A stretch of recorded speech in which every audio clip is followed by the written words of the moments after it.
Hi, I'm Barry and Brandon, and this is episode number 15 of this I think is 15. It's the 15 of the Stranded Knitting discussion. And this is, okay, well, here's the deal. A friend of mine, several years ago, maybe two, asked me to do a video on Steeks, which I had kind of been trying to put off, but she said she kind of lit the flame, so I thought, all right, well, let me get that done. And I sat down one day and just talked about everything I possibly could think of about Steeks. Unfortunately, that video was a little long. And it was long because my computer, if you have been following all along, have known either my computer or my software was not able to render longer videos. But I didn't realize it until after the whole thing was posted. But now I have a new computer.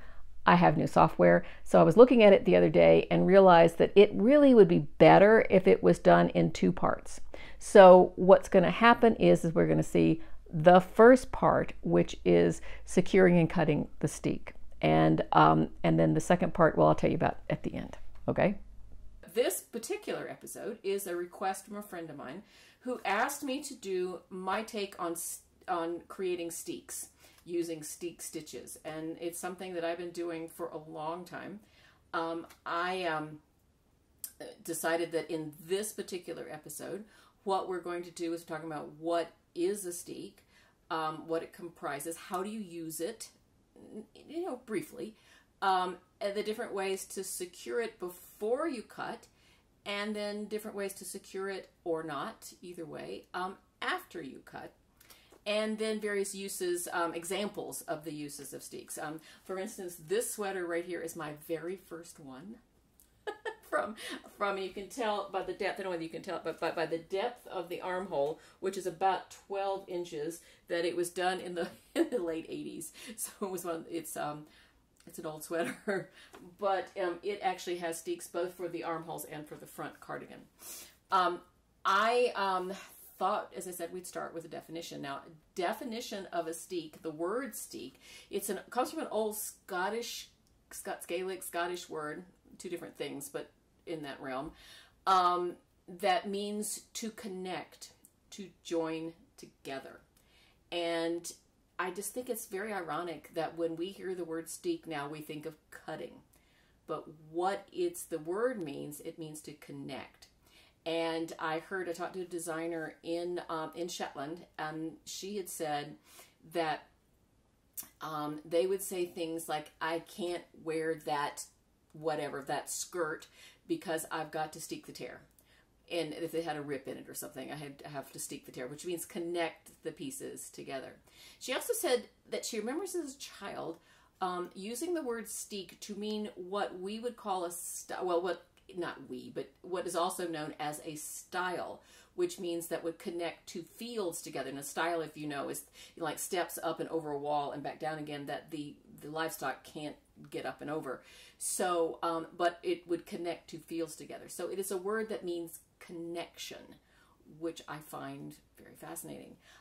This particular designer, one of the ones I talked to, said that there is a thought, it may not be anymore, but at the time I talked to her, that perhaps Alice Starmore was the first to use that word in connection with no pun intended, but in connection with the use of extra yarn or extra stitches to connect the openings, either side of an opening. That doesn't mean she was the first one to use a steek. I mean, to use that technique.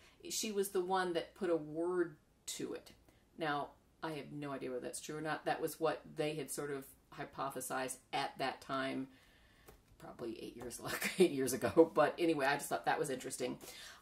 Just as a point of reference, the very first steek I did in a sample in a class was with Alice Starmore.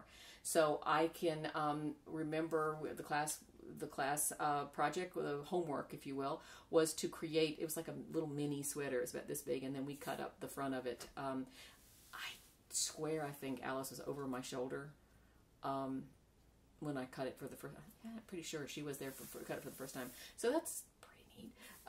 But if you've got, I've got one of the original copies of her Fair Isle book, and she talks about steeks in here and talks about it being a connection. And if you think about the two sides of the front of a cardigan or the two sides of the edge of a sleeve, this is the connection spot. And she talks about two different types of steeks, one of which we don't see much anymore, at least I haven't seen much anymore, and that is a connection called a wrapped, is it wrapped? Yeah, wrapped steek? Wow, actually a wound steek. So what happens is that you go around, like if you were doing the body of this sweater, you would go around until you get to the point where you need to have the break for the cardigan, and you're going around, and you would stop at this side and wrap the yarn around, wind the yarn around your needle, and then stop at a certain point and then continue along. So what you end up doing, I'll show you, this is the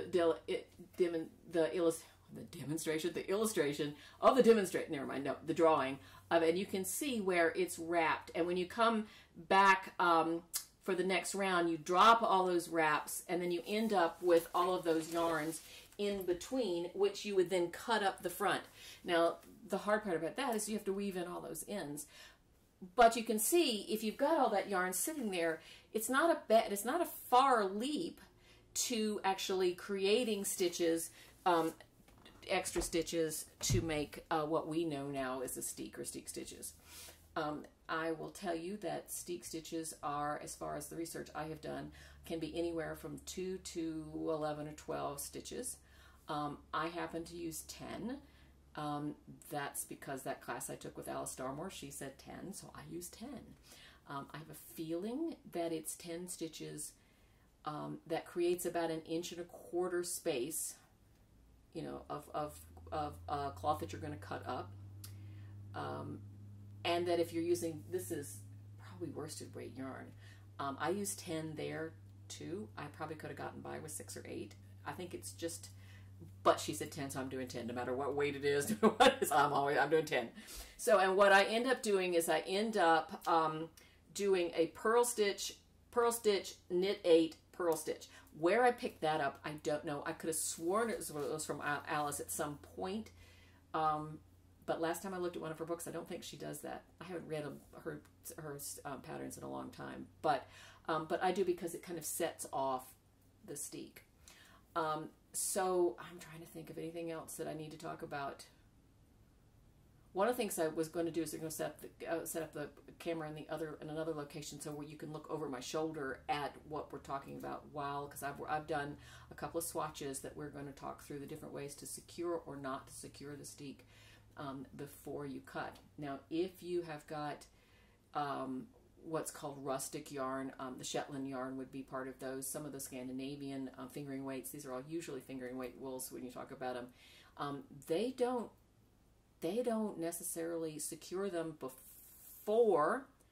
The Shetlanders don't, because they've got those 10 stitches. And I had an occasion to talk to one of them where I asked, is that pretty normal, 10 stitches? And she said, yeah, that's pretty normal, 10 stitches. So, and at least with her, I don't know whether it's with everybody, but it's with her, that you cut, so that there's no securing before you cut, you just cut, because it's not going anywhere, and the sticky yarn is not going anywhere. And I will say that I have taught steeking classes using steeks a number of times, and what I end up doing is giving people either having them bring their own yarn, no matter what it is, except for novelty yarn. Novelty yarn is not good because you can't see what you're doing. I used to teach it with dishwash cloth cotton, and because everybody said, "Oh, you can't steek unless it's wool," and I was like, not necessarily. So we cut those up, yanked on them. They didn't go anywhere. I did use a crochet secure to do that one. But lots of times with wool, I won't secure it at all before I cut. And then there is the after the cutting. Some of the Scandinavian traditions are what you would end up doing. Say if this was, this is a sweater of mine, but I mean, if you're making the body and the body is going along like this is the body all like this. They don't do any steek stitches at all, or if they do, it's 1 or 2. And then you lay it out flat. You do your sleeve. You lie your sleeve up if this was loose, if not connected. You lie yeah, you lie. I was like singing lay, lie. My grammar just left me. Let's do it this way. You put the sleeve on the top of it like this and measure how far it is down. Put a marker, and then you do a sewing machine on the body. Do a sewing machine down and over and back up again, and then you cut within that. And that sewing machine, those machine stitches keep that yarn in place for the 1 or 2 stitches that they use as their steek, as their connector, if you will, between the two.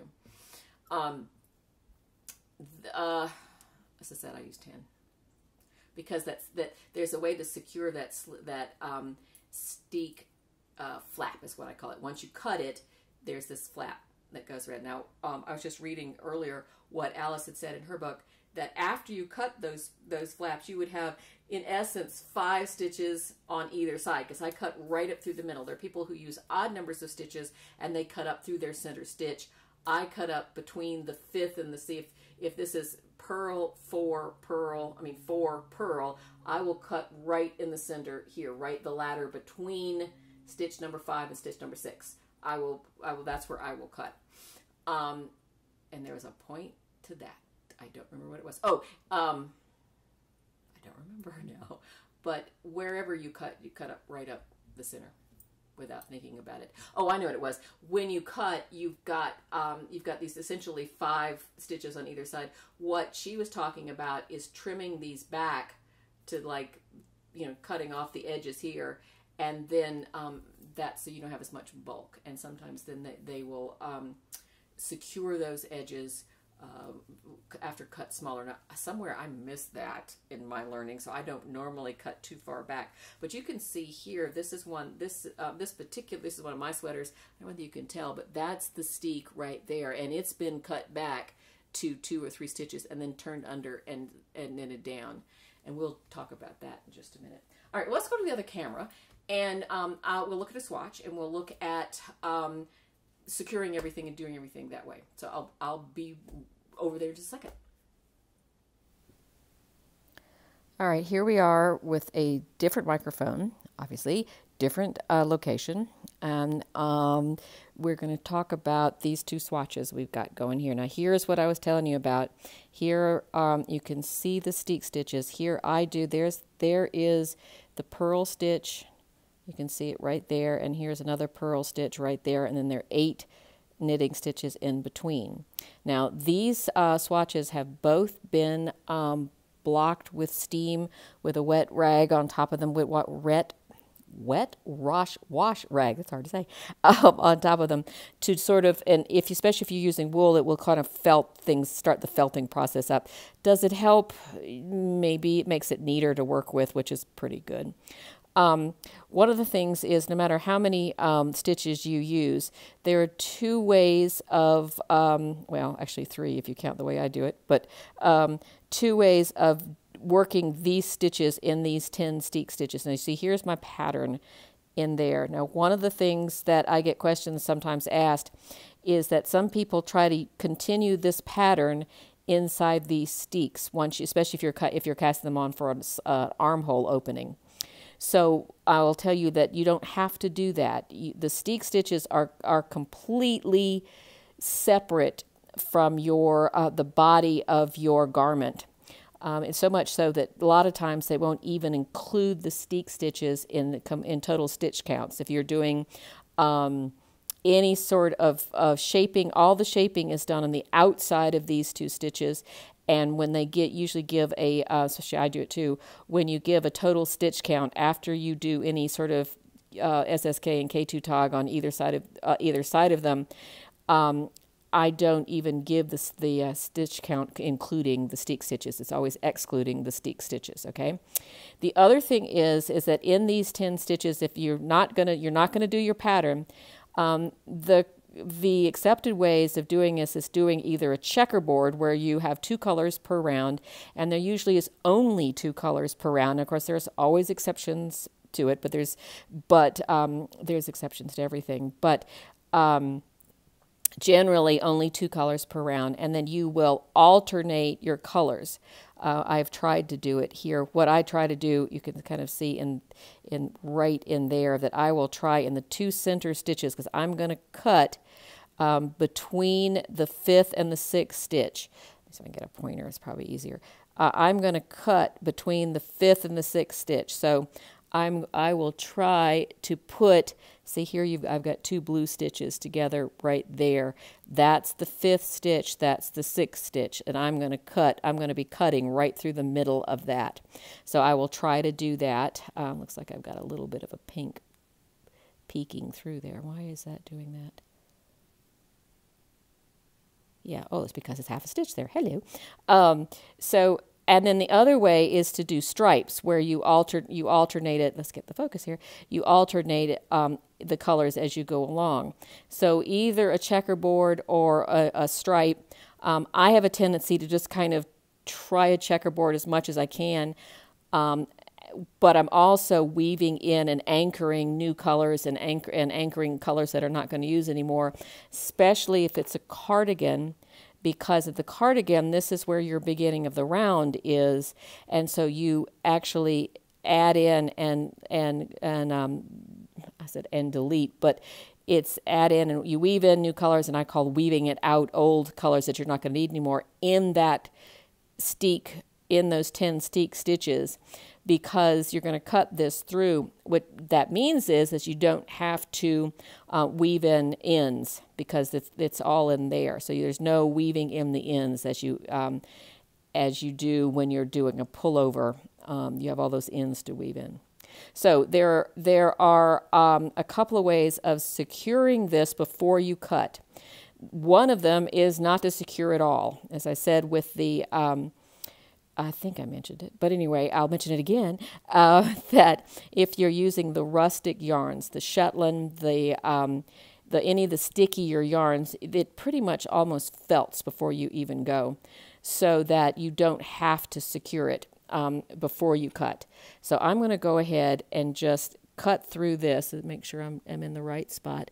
So here it is, and so you don't even think about it. I just go in between those 2 stitches, right in there, and just cut it away, and making sure you're getting all the yarns underneath. Now, if you veer off, if you've got a long way to cut and you veer off a stitch or 2 on either side, the only reason to make sure you're going in between the stitches is because it's just neater. If I had missed and kind of gone over here a little bit and come back, it's not, you've got plenty of flap here to worry about, to work with, so it's not any big deal, but you just try to get him through. So now you'll notice that it didn't go running all over the place just because I cut it. It's just kind of sitting there. So and then what we'll do is we'll pick up stitches in that purl area, and then this gets folded back and secured.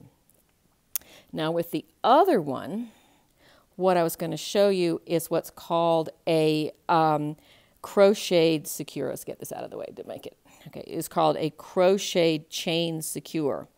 And so if I'm going to cut this, you see it down there, put it up here. If I'm going to cut this between the 5th and the 6th stitch, so 1, 2, 3, 4. Yeah, so it's 1 is the purl, 2, 3, 4, 5. So right through, that's where I'm oops, there we go. I'm going to cut it right in that spot right there. So stitch number 3, 1, 2, 3, stitch number 3 and stitch number 4, because there's 5 right there, so I'm going to cut it right there. Stitch number 3 and 4 are side by side, and most of the time they're not the same color.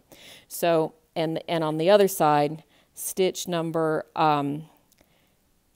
7 and stitch number 8 are on either side. Now they have, you know how you do 2 V's. Sorry, I hit the camera there. 2 V's here with 2 legs.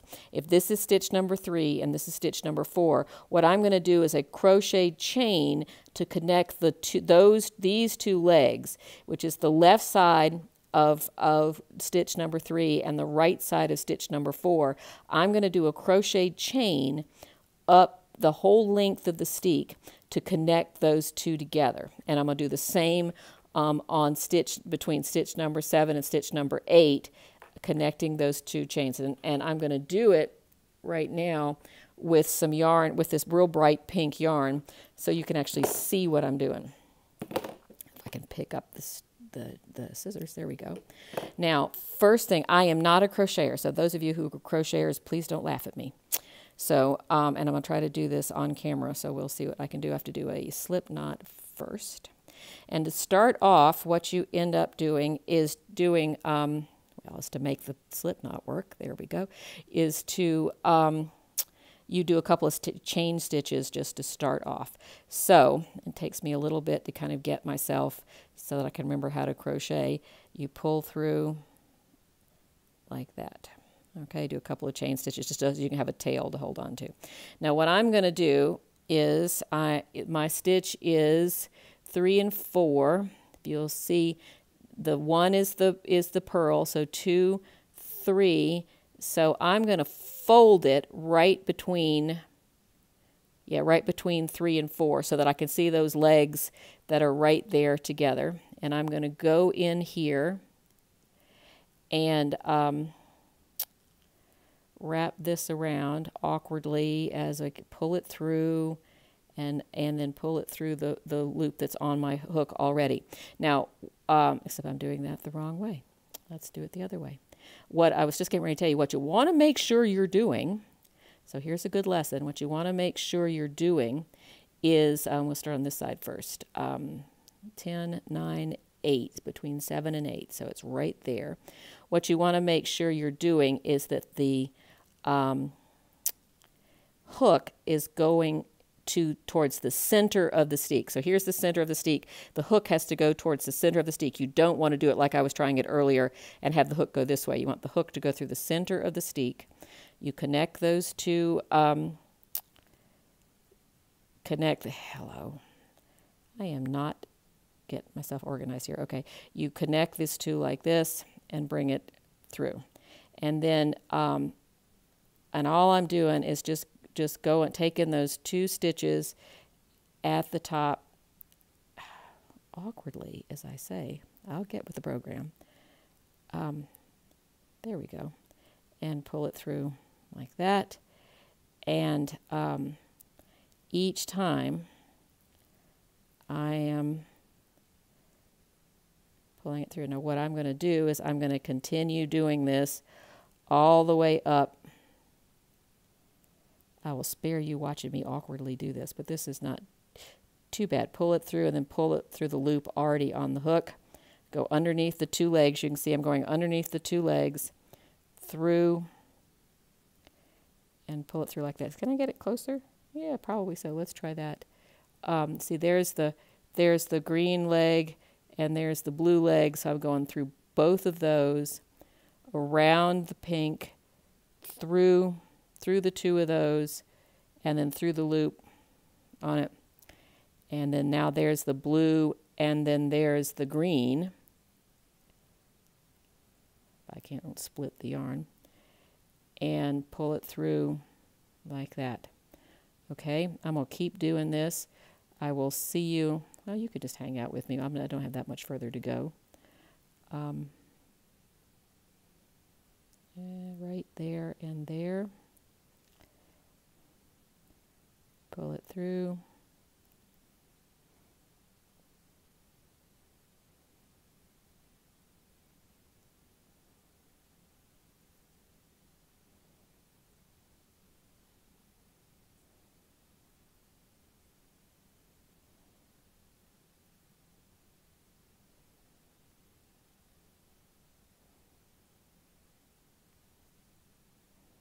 Are we in focus? Yeah.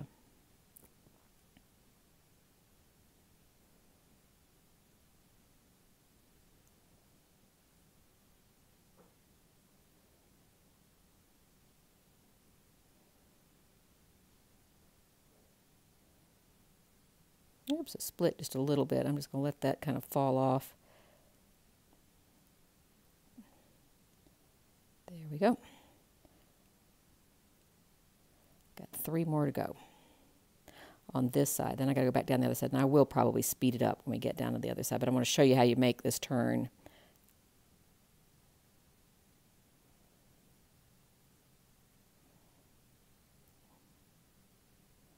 Now, here I am at the bottom, or the top, depending on where you go here. Now I'm going to do a couple of chains just to give me a little space to work around. And then, because, as I told you, this needle, this yarn, I mean this hook, this hook has got to go this way. Well, I can't get that side over there, which is not in focus. Let's see. How about there? Okay. I can't get that side without putting the hook going the wrong way. So you turn your work around and go back this way, and then start down the other side, which would be 1, 2, 3, and 4, which will be right through here. So fold it down and go through both legs like that. Where's the rest of my pink? And now I'm going to keep doing it down the other way, and I'll meet you there.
All right, last one.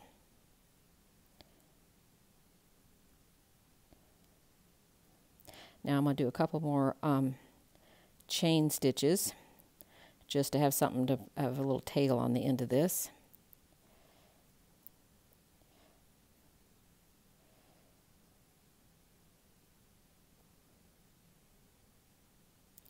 And then pull that through. All right, so this is what we've got. We've got, here's your crocheted secure. Here are the stitches in the middle. Now, there are those that think that if you're doing a sleeve, you connect the tops up here, so a sleeve steek. Excuse me. If you are doing a sleeve steek, you would connect the tops up here.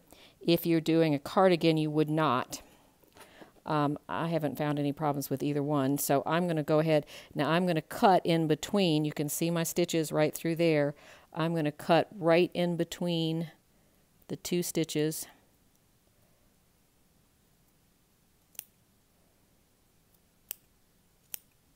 All the way through. Now I've cut. So now there's the crocheted chain, and this little extra stuff just kind of folds back, and I can actually even trim that off a little bit, just as long as I don't cut the yarn that I've used to make those chains. So I'm just going to trim this back just a little bit, like that. And I'll trim the other side up, just to make it a little neater. That was up until, I mean, you cut the steek, you secure it either before or after, is what we talked about. Next time, we will talk about what you do after you cut the steek. After you have that cut steek flap, how do you pick up stitches for the front ribbing or around an armhole or anywhere else? And also, I've got several examples at the very end on how you use, where you can use steeks. I've got several things you can see. So we'll look at that next time. But in the meantime, thank you so much for joining me. Thank you for being here. Thank you for taking time out of your day to watch a little bit more about stranded color work, because it's my favorite, and you know that too. So thanks, guys. Thanks for being involved. And I will, you can find me in all the usual places, and I will see you next time.